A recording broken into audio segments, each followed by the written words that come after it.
అందరికీ నమస్కారం.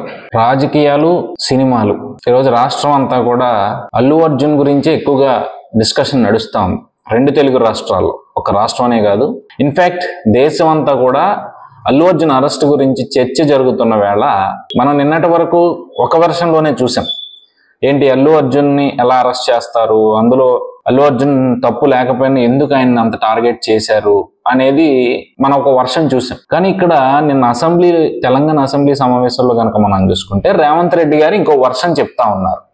ఏంటయ్యా వర్షన్ అంటే, పోలీసులు ముందుగానే అక్కడ ఇన్సిడెంట్ జరిగిన తర్వాత లోపల సినిమా చూస్తా ఉన్న సమయంలో పోలీసులు వెళ్తా ఉంటే అల్లు అర్జున్ పర్సనల్ సెక్యూరిటీ వెళ్ళనివ్వకపోవడంతో ఒక పావు గంట సేపు చూసి వాళ్ళ మీద సీరియస్ అయ్యి వెళ్ళి అల్లు అర్జున్కి ఇలా జరిగిందండి బయట తొక్కిసలాట, మీరు అర్జెంట్గా ఇక్కడి నుంచి వెళ్ళిపోవాలి అంటే, లేదు ఖచ్చితంగా నేను సినిమా మొత్తం చూసిన తర్వాతే వెళ్తాను అన్న విధంగా ఆయన మాట్లాడారు అని చెప్పి సాక్షాత్తు అసెంబ్లీలో ముఖ్యమంత్రి రేవంత్ రెడ్డి గారు చెప్తా ఉన్నారు. ఈ రోజు కనుక చూసుకుంటే ఈ రోజు ఏకంగా అక్కడ ఆ ఏరియా సిఐ కావచ్చు అండ్ ఇన్ఫాక్ట్ ఏసీపీ గారు కూడా ప్రెస్ మీట్ పెట్టి మరీ చెప్తా ఉన్నారు. మేము ముందుగానే చెప్పాము ఇక్కడ ఇన్సిడెంట్ జరిగింది వెళ్ళిపోండి అని చెప్తే ఆయన ఇలా చెప్పారు అని చెప్పి వాళ్ళు చెప్తా ఉన్నారు. అంటే ఇక్కడ మనకి అర్థం కాని అంశం ఏంటంటే, ఇందులో ఎవరి మాటలు వాస్తవం ఉన్నాయి. అల్లు అర్జున్ గారు నిన్న ప్రెస్ మీట్ పెట్టి ఆయన ఖండించారు. నాకు ఏమీ తెలియదండి, అసలు లోపల ఇలా ఇన్సిడెంట్ జరిగిందని తెలియదు, క్రౌడ్ పెరుగుతుంది, ఇబ్బంది అవుతుంది, మీరు ఇక్కడి నుంచి వెళ్ళిపోవాలి అనగానే నేను అక్కడి నుంచి బయలుదేరి వచ్చేసాను సినిమా మధ్యలోనే అని చెప్పి అల్లు అర్జున్ గారు చెప్తా ఉన్నారు ప్రెస్ మీట్ లో. ఇటు చూస్తే రేవంత్ రెడ్డి గారు ఇలా చెప్తా ఉన్నారు. మరి ఈ కాయిన్ కి రెండు పక్కలు ఉన్న దాంట్లో ఎవరిది వాస్తవం అనేది ఇక్కడ ప్రతి ఒక్కరి ప్రశ్న. సరే, ఇక్కడ మనం కొంత విశ్లేషించుకునే ప్రయత్నం చేద్దాం. అల్లు అర్జున్ అరెస్ట్ చేసిన తర్వాత కోర్టులో నిరంజన్ రెడ్డి గారు, అల్లు అర్జున్ గారి తరపు లాయరు వాదించిన విధానంలో గనక చూసుకుంటే, సో అక్కడ జరిగిన విషయం ఆయనకి తెలియదు, నెక్స్ట్ డే వరకు ఆయనకి నెక్స్ట్ డే తెలిసిన తర్వాత ఆయన వీడియో పెట్టడం, సో పోలీసులను ఆయన డైరెక్ట్ గా టార్గెట్ చేశారు నిరంజన్ రెడ్డి గారు కోర్టు వాదించినప్పుడు. సో ఆయన బెయిల్ రావడం మనకు తెలుసు. ఇటు చూస్తే పోలీసులేమో ఈ విధంగా చెప్తా ఉన్నారు. ఈవెన్ ప్రభుత్వం కూడా, ఇక్కడ ప్రభుత్వాన్ని సీరియస్ అవ్వడానికి కారణం ఏంటంటే, ఆ సంఘటనలో ఎవరైతే ఆవిడ చనిపోవడం, రేణుకా గారు వాళ్ళ బాబు ఈ రోజుకి హాస్పిటల్లో ఉంటే ఈ సినీ ప్రముఖులందరూ కూడా అక్కడికి వెళ్ళి బాబుని ఎవరూ పరామర్శించలేదు, కేవలం అల్లు అర్జున్ని పరామర్శిస్తా ఉన్నారు. ఆయనకి ఏమన్నా కాలు పోయిందా, చేయి పోయిందా అని చెప్పి ఆయన కొంత దురుసుగా మాట్లాడిన ప్రభావం పరిస్థితి కూడా మనం చూసాం. సో మరి ఇక్కడ ఫస్ట్ ఎక్కడ స్టార్ట్ అయింది అంటే, మేము పర్మిషన్ కోసం లెటర్ పెట్టామని చెప్పి థియేటర్ యాజమాన్యం కానీ అల్లు అర్జున్ తరపు వాళ్ళు కానీ చెప్తా ఉన్నారు. ఇటు పోలీస్ శాఖ చూస్తేనేమో మేము పర్మిషన్ ఇవ్వలేదు, క్యాన్సిల్ చేశాము అని చెప్పి నిన్న మొన్న ఒక లెటర్ని బయట పెట్టిన పరిస్థితి. అంటే ఇక్కడ ఎవరిది వాస్తవం? ఒకవేళ నిజంగా పర్మిషన్ ఇవ్వకుండా ఉండుంటాం అయితే ఆ లెటర్ కోర్టులో ఎందుకని చూపించలేకపోయారు పోలీసులు అనేది ఇక్కడ పెద్ద ప్రశ్న.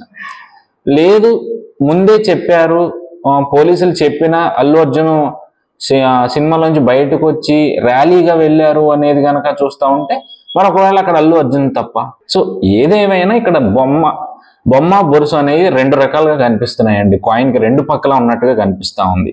సో ఇందులో వాస్తవాలు ఏంటి, అవాస్తవాలు ఏంటి అనేది ఖచ్చితంగా నిగ్గు తేల్చాల్సిన అవసరం ఉంది.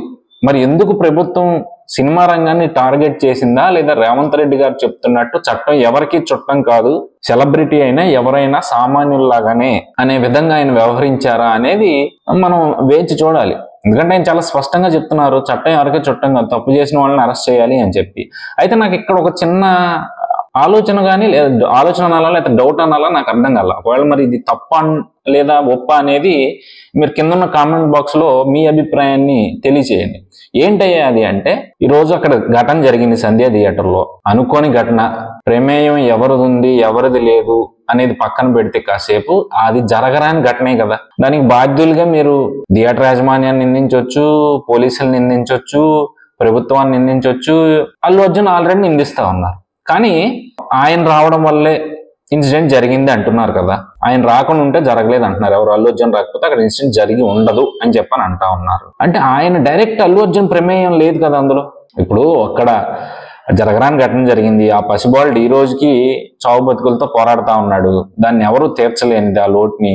ఉన్నంతలో ఆ బాబుకి లైఫ్ అంతా కూడా కావాల్సింది, వాళ్ళకి ఏ విధంగా అండగా ఉండాలో ఆ విధంగా అండగా ఉంటానని కూడా ఈ రోజుకి చెప్తా ఉన్నారు వాళ్ళు అల్లు అర్జున్ కుటుంబం అంతా కూడా. సో ఇక్కడ నా పాయింట్ ఏంటంటే అల్లు అర్జున్ ని టార్గెట్ చేశారు. A11 గా ఉన్న వ్యక్తిని అరెస్ట్ చేసి హడావిడి చేసి ఈ రోజు అసెంబ్లీలో కోర్టులో ఉన్న అంశాన్ని కూడా చర్చించొచ్చు అని అయితే నాకైతే తెలియదు. మరి ముఖ్యమంత్రి స్థాయిలో ఉన్న వ్యక్తులు ఆ విధంగా ఎలా మాట్లాడుతున్నారో నాకైతే తెలియదు. అంటే నేను తప్పు ఒప్పుల గురించి మాట్లాడతలేదు, ఇక్కడ అలా మాట్లాడొచ్చా లేదా.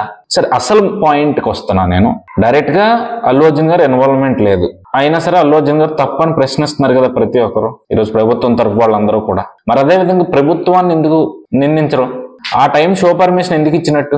మీరు అసలు ఆ పర్మిషన్ ఇవ్వకపోతే అల్లు అర్జున్ ఆ టైంలో అక్కడికి వచ్చి ఉండేవాడు కాదేమో, ఆ ఘటన జరిగి ఉండేది కాదేమో. తప్పు మీది కూడా ఉంది కదా.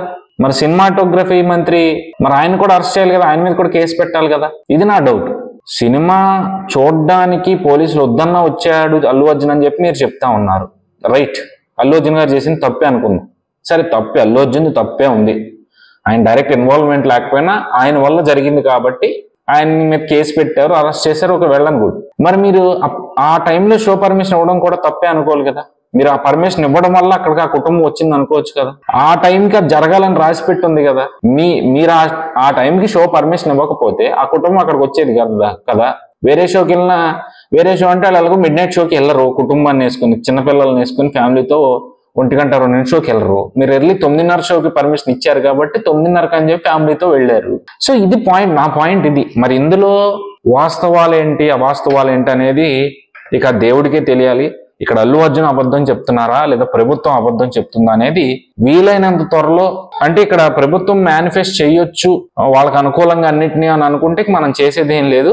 బట్ ఈ రోజు కాకపోయినా కొన్ని ఏళ్లకైనా దీంట్లో నిజాలు ఏంటనేది బయటకు వస్తాయి కదా. అప్పుడైనా తప్పు చేసిన వాళ్ళు ఇబ్బంది పడతారు కదా. సో అది దృష్టిలో పెట్టుకుని ఈరోజు సినిమా ఇండస్ట్రీని టార్గెట్ చేయడం అనేది, సరే మీరు ఒక మంచి ఉద్దేశంతో సెలబ్రిటీయా సామాన్యుడా చట్టం అందరికీ ఒకేలాగా పనిచేస్తుంది అని ఏదైతే వ్యాఖ్యలు చేస్తున్నారో super, I agree that. But మీ మాటల వరకే కాకుండా పూర్తి స్థాయిలో చేతల్లో కనిపించే విధంగా చర్యలు ఉంటాయని అయితే నేను భావిస్తా ఉన్నా. సో ఈ వీడియో ఇక్కడి వరకు చూశారు అంటే ఖచ్చితంగా దీంట్లో మీకు ఎంతో కొంత ఈ మ్యాటర్ నచ్చే ఉంటుందని నేను అనుకుంటా ఉన్నా. సో మరి ఈ వీడియో మీద మీ అభిప్రాయం ఏంటనేది కింద ఉన్న కామెంట్ బాక్స్ లో కామెంట్ చేసి, ఈ వీడియో నచ్చితే కనుక ఒక లైక్ చేసుకుని మరిన్ని వీడియోస్ కోసం మన ఛానల్ని సబ్స్క్రైబ్ చేయండి.